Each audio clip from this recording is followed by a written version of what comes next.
Right, met Nampo 2025 om die draai, is dit tyd dat ons bietjie gesels wat maak Nampo interessant, anders en lekker die jaar. Een van die goed waarna ons verskriklik baie uitsien, is natuurlik die vroue tent met trots geborg deur Alpha Sure.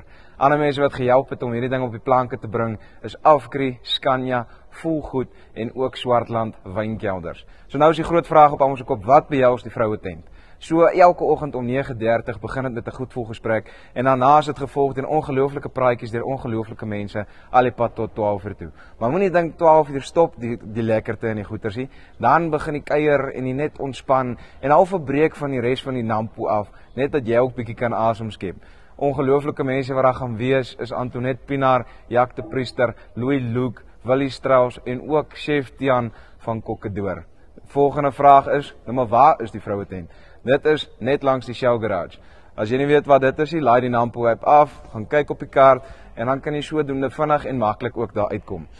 Hierdie video is met trots vir julle gebring deur Farmslip. Ons gaan ook daar wees, gaan praat met Lizelle en dan sien ons julle daar. Dis Farm Spice oor en uit.